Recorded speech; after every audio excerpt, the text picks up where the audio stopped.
మన అక్క నెల్లూరు నుంచి వచ్చింది కస్టమరు. వాళ్ళ కూతురు మ్యారేజ్ అంట పాపమును. మార్చి లో మ్యారేజ్ అంట. మనవరాలది మ్యారేజ్ ఉందంట పాపము. అటు నుంచి నా కోసం వచ్చింది కదా, మన దగ్గర చీరలు కూడా ఎక్కి. అందుకు మన ఆడబిడ్డకి అంత దూరం నుంచి వచ్చింది కాబట్టి మన ఆడపడుచుకి మార్చిలో మ్యారేజ్ ఉందంట.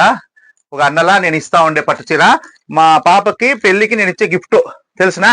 మా పాపకు చెప్పి బ్రాండెడ్ నారాయణ అనంతపురంలో లక్ష్మీ శారీ సెంటర్ నుంచి ఇచ్చి పంపించినాడు అని చెప్పి పాపకి ఇచ్చి నాకు ఫోన్ చెప్పి, సరేనా?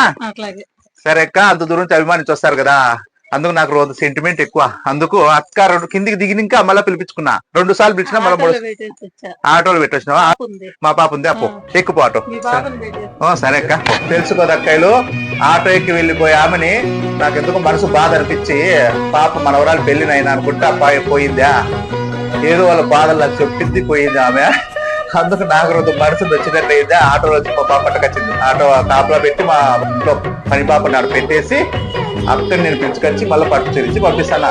అంటే నేను చెప్పేది ఏమంటే, మనం బిజినెస్ చేస్తారామని మనం బిజినెస్ చేయకూడదు. అక్క చెల్లెమ్మలకు నేను చెప్తా ఉండేది, బిజినెస్ నాకు పక్కన పెట్టేస్తే అందరూ బాగుండాలా, ఆడపడుచులు బాగుండాలి. సబ్జెక్ట్ అది మైండ్. నా సబ్జెక్ట్ ఏమంటే ఆడపిల్లలు బాగుండాలా. ఎవరికన్నా పెళ్లిళ్ళు కానీ ఫంక్షన్లు కానీ అంటే అన్నయ్య అంటే నాకు తోచినంతలో పట్టు చీరలు కానీ నాకు ఏమంటే నాకు ఇచ్చే బాధ్యత. మనసు చిన్న మనసు తట్టుకోలేదు, బాధలు ఇస్తాను అక్కలు, అంతకు మించి ఏం లేదు. ఓకేనా అక్క? తప్పుగా ఏమనుకోద్దండి, అది నా బాధ్యత. ఆ పిల్ల నా చెల్లెలు మాదిరి అనుకున్నాను, ఇచ్చిన ఆ పాప బాగుంటే నేను చూసింది తెలిసిన. నేను మన వాళ్ళు పెళ్లి నైనా సరే మంచి తీసుకోండి అక్కలు, ఏమనుకోద్దండి. బ్రాండెడ్ నారాయణ ఇట్లా ఉంటాడు తెలుసు కదా, సెంటిమెంట్ అంతా. ఓకే నాకు ఉంటాం. సరే.